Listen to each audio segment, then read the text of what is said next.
जिसे देखकर और जिसके विषय में जानकर आप सभी प्रफुल्लित हो उठेंगे, क्योंकि यहाँ जहाँ मैं बैठी हूँ ये परिवार है।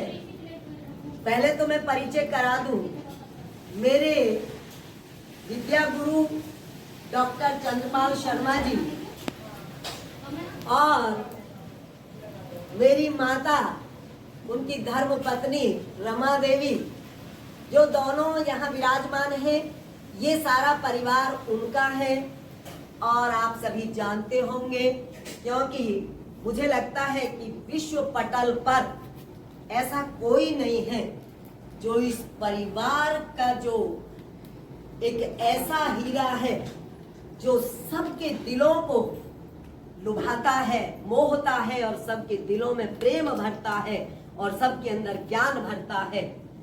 उसका नाम विश्व प्रसिद्ध है, विख्यात है, कुमार विश्वास।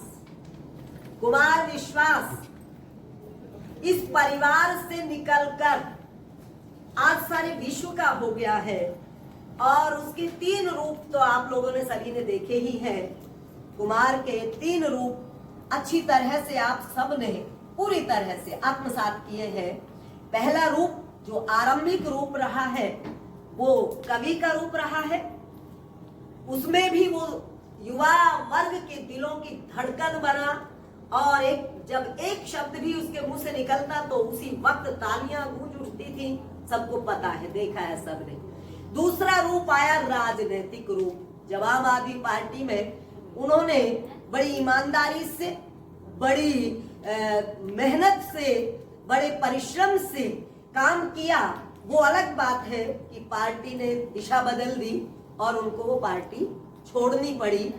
उसके बाद उनका जो तीसरा रूप है, अब ये बहुत ही श्रद्धा से भरा हुआ है, आस्था से भरा हुआ है। अब जब मैं आ रही थी कुरुक्षेत्र से तो मैं ज्यादातर कुमार को ही सुनने लगी हूँ आजकल, क्योंकि जब वो राम पर बोलते हैं, जब वो रामायण पर बोलते हैं, वो जो काम कर रहे हैं, वैसे तो ये रूढ़िवादी परंपरा मानी जाती रही थी, ज्यादा युवा वर्ग इसको सुनता नहीं था।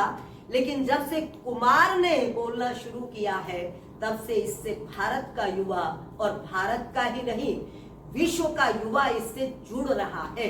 और आपको खुशी होगी कि उनके जन्मदाता, उनके पालन करता, पोषण करता बैठे हैं मेरे सामने।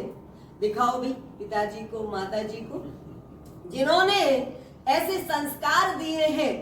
आज आप भी गर्व कर रहे हैं, हमको भी गर्व होता है कि हम हमारे देश में ही नहीं, क्योंकि मैं तो इस परिवार से ऐसे जुड़ी हूँ।